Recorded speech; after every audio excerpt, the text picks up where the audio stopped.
بسم اللہ الرحمن الرحیم۔ السلام علیکم ناظرین، آج میں آپ کو سرکار کے ایک دور تھا، کافی عرصہ اپنے زندگی کا وہاں گزارا، وہ تھا آپ کا لاہور انگلش کالج کا دور۔ یہ کالج آپ نے بنایا تھا نابھا روڈ پہ، 6 نابھا روڈ، پرانی نارکلی کے پاس یہ ایک جگہ ہوا کرتی تھی، کسٹم ہاؤس کے بالکل سامنے۔ اور وہ مجید بیکر وہاں پر ایک وہ بڑا مشہور ہے، وہ بھی میں آپ کو بتاؤں گا کہ وہ مجید بیکر مجھے کیوں یاد ہے۔ اسی لین میں کچھ بلڈنگز، کوئی 8-10 بلڈنگز چھوڑ کر تو لاہور انگلش کالج ہوا کرتا تھا۔ اس دور کی کافی ساری مختلف بیچز جو وہاں پر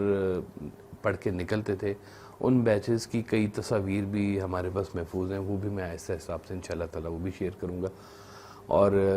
کئی اس دور کے جو اسٹوڈنٹس ہیں وہ کچھ حیات ہیں، ان میں سے ابھی کئی لوگ چلے گئے ہوئے ہیں، رخصت ہو گئے ہوئے ہیں، لیکن وہ بڑا دور تھا ایک دن۔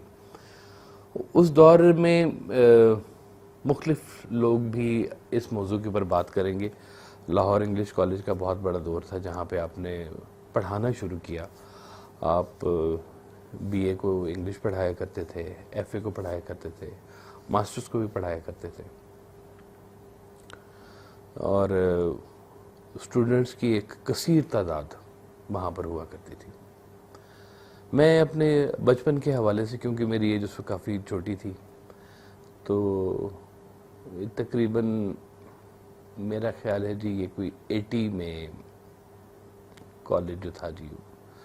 وہ ختم ہو گیا تھا، اور غالباً یہ 1966 یا 7 میں کالج کا قیام ہوا تھا جی۔ وہ کالج کا کچھ نقشہ اس طرح سے ہوا کرتا تھا کہ ایک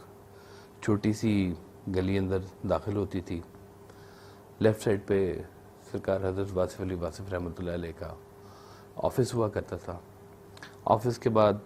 چھوٹا سا ایریا اور پھر ایک چھوٹا کلاس روم ہوا کرتا تھا، اور ایک پھر بڑا ہال ہوا کرتا تھا۔ اور ہال میں مین کلاس یا جو اسٹوڈنٹس تھے، رائٹ سائڈ پر لڑکیاں بیٹھتی تھیں، لیفٹ سائڈ پہ لڑکے بیٹھتے تھے، درمیان میں پردے کا اہتمام بھی ہوتا تھا، اور آپ گفتگو فرماتے تھے، پڑھایا کرتے تھے۔ اور کیا ماشاءاللہ آپ کی کرشدار آواز اس وقت ہوا کرتی تھی کہ کسی مائک شائک کی ضرورت نہیں ہوا کرتی تھی، اور ایک پن ڈراپ سائلنس ہوتا تھا جس کے اوپر بچے وہاں پڑھتے تھے۔ پیچھے کچھ ایریا واش روم کا، اور اس کے پیچھے ایک صحن سا ہوا کرتا تھا، خالی جگہ تھی مطلب۔ کلاس روم کے ساتھ ہی بغل سے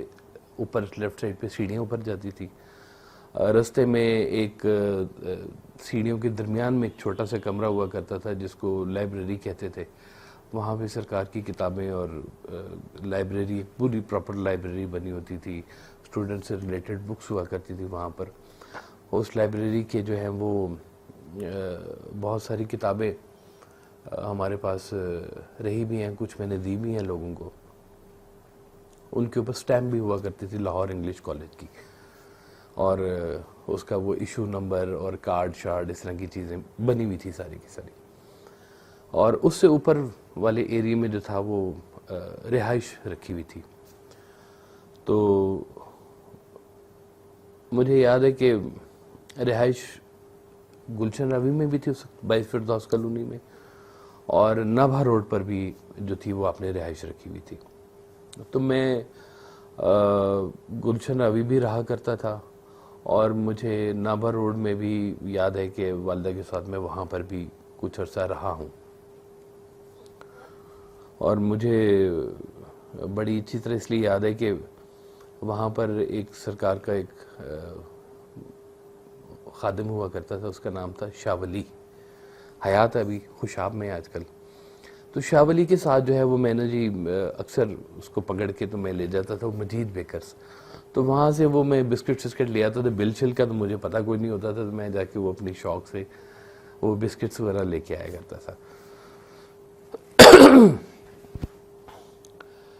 لاہور انگلش کالج میں صبح سے لے کر تو رات گئے تک کی مصروفیات ہوا کرتی تھی، لیکن درمیان میں صرف وہی ٹائم جو میں نے پہلے ایک وہ ویڈیو میں بتایا کہ سرکار جو ہے دوپہر کے کھانے کے بعد 1-2 گھنٹے کے لیے آرام ضرور کیا کرتے تھے، تو اس وقت بھی آپ 1-2 گھنٹے کے لیے دوپہر میں جو تھا وہ یوں سمجھ لیں ظہر کے بعد سے عصر تک یا عصر کے قریب تک آپ آرام فرمایا کرتے تھے۔ جب کالج کا وہ کوئی کیسیس اس وقت مجھے یاد ہے کچھ بن گیا تھا تو کالج چھوڑنا پڑا، تو کالج چھوڑا تو سارا سامان جو تھا نا وہ اٹھا کے ہم لوگ گلشن ابھی 22 فردوس کالونی میں آ گئے۔ وہاں پر بھی ایک کافی بڑا سا ایک ہال ہوا کرتا تھا، وہاں پر کرسیاں اسٹیل کی کرسیاں تھیں سرخ سے رنگ کی، ان کو کلاس روم کی شکل دے دی گئی اور ٹیبل سرکار کا آ گیا، کرسی رکھ لی گئی کہ یہاں پہ بٹھا کے بچوں کو پڑھایا جائے گا۔ گھر کی جو 22 فردوس کالونی کی جو باہر کی دیوار تھی، یوں سمجھ لیں کہ اگر وہ مکان کا ہمارا فرنٹ تھا 50 فٹ، تو وہ تقریباً 30 فٹ کا مجھے یاد ہے بورڈ، ایک بہت بڑا بورڈ جو تھا نا وہ لگایا گیا، لاہور انگلش کالج۔ گھر کا فون نمبر ہوا کرتا تھا 415331، وہ بھی اس کے اوپر لکھا گیا۔ تو یہ ابھی بورڈ ایک آدھ دن ہوا لگا تھا، تو ابھی کلاسز بھی نہیں شروع ہوئی تھی، لوگ بھی نہیں آنے شروع ہوئے تھے۔ تو ایک رات کو بیٹھے ہوئے تھے اور ایک صاحب اور مجھے یاد پڑتا ہے کہ وہ بھی ہال میں بیٹھے ہوئے تھے، تو بہت زور کا نا طوفان آیا جی، بارش اور آندھی اور بہت تیز طوفان۔ وہ وسلز والی جو سیٹیاں نہیں وہ جو بنتی تھی نا اس دور میں کہ اتنا زور کا طوفان آیا اور کھڑکیاں بج رہی ہیں اور آوازیں آ رہی ہیں، بڑی ہاریبل تھا وہ۔ اس طوفان میں ہم لوگ ہال میں ہی بیٹھے ہوئے تھے، تو جو باہر بورڈ لگا ہوا تھا وہ اس کے ٹوٹنے کی بھی آوازیں آنی شروع ہوئی کہ وہ بورڈ جو تھا نا وہ ٹوٹ رہا تھا۔ بہرحال ہم لوگ باہر نہیں نکلے، بیٹھے رہے۔ تو جب صبح اٹھے تو وہ اس بورڈ کا بالکل کلا کما ہو گیا ہوا تھا، یعنی کہ جو وہ سائن بورڈ اتنا بڑا جو 30 فٹ کا لگایا تھا اور 4-5 فٹ اونچا تھا، وہ اس قابل بھی نہیں رہ گیا تھا کہ اس کی ریپیئر کروائی جا سکے، بالکل ختم ہو گیا۔ جب وہ ختم ہوا تو سرکار نے کہا کہ کچھ اللہ کی مرضی ہے اس میں، کہ اب میرا خیال ہے کہ مجھے لاہور انگلش کالج کو بند کر دینا چاہیے۔ تو وہ آپ نے دیٹ واز دا ڈے،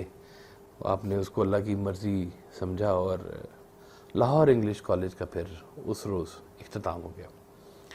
تو وہ کالج کو پھر آپ نے کنٹینیو نہیں کیا، لیکن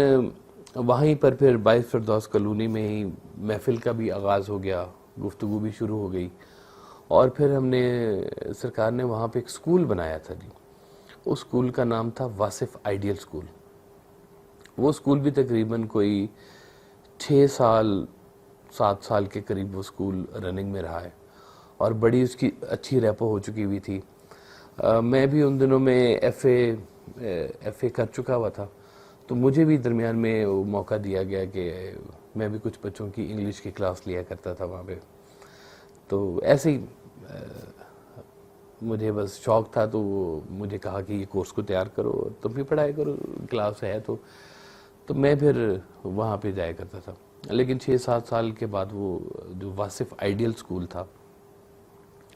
اس کو پھر آپ نے بند کر دیا۔ تو مجھے یاد ہے کہ علاقے کے جو لوگ تھے اور جو اسکول میں جن کے بچے پڑھتے رہے، انہوں نے سب نے آ کے بہت اصرار کیا آپ سے کہ آپ اسکول کو جاری رکھیں کسی طریقے سے، یہاں پہ بچے پڑھ رہے ہیں۔ لیکن وہ پھر آپ اسکول سے بھی آپ نے پھر ختم کر دیا، اور وہ چونکہ اس وقت محافل کا اور ملاقاتوں کا اتنا زیادہ وہ شروع ہو چکا ہوا تھا معاملہ کہ پھر اسکول کو توجہ دینی جو تھی نا اتنی پھر وہ آسان نہیں رہ گئی ہوئی تھی، مشکل ہو گیا تھا۔ تو وہ اسکول جو تھا نا پھر ہم نے وہ بھی ختم کر دیا۔ تو یہ جو میں نے جو اپنے آخری وقت تک جو میں نے سرکار کی زندگی کو جو دیکھا، ایک انتہائی شفیق ٹیچر کے حوالے سے میں نے آپ کو دیکھا آپ کا انداز جو تھا وہ بہت ہی خوبصورت انداز تھا، اور آپ اس سائیکی کو سمجھتے تھے کہ اسٹوڈنٹ کے ساتھ کس حد تک فرینکنس جائز ہے، اور کس حد تک اس کو رکھنا ہے کہ وہ اپنی بات بھی کنوے کر سکے اپنے ٹیچر کے ساتھ، اس کے اندر یہ جھجک نہ ہو کہ مجھے بات کرنا مشکل ہو رہی ہے، تو وہ بات بھی کر سکتا تھا، لیکن ایک جو ادب کا دائرہ تھا وہ اس کو بھی وہاں تک رکھا گیا تھا کہ استاد کی بے ادبی کا حوالہ بھی درمیان میں نہ ہو۔ تو یہ ایک خاص جو تھا شعبہ آپ کا وہ نظر آتا رہا مجھے کہ آپ نے اسٹوڈنٹس کو کس طرح سے رکھا ہوا ہے اور کس طرح سے کرتے تھے۔ آپ اکثر، مجھے یاد ہے ایک دفعہ ہم گاڑی میں کہیں جا رہے تھے تو ٹائروں والی دکان کے پاس سے کہیں گزرے، تو ایک بچہ،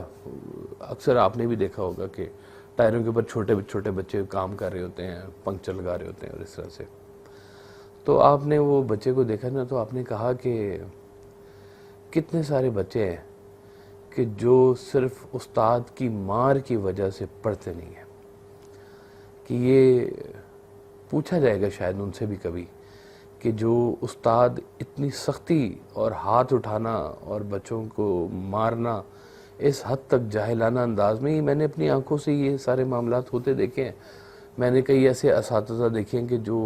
جن کی مار کی جو تھا نا وہ ڈر ہوا کرتا تھا، عزت نہیں ہوتی تھی، مار کا ڈر ہوا کرتا تھا کہ استاد مارے گا وہ، لیکن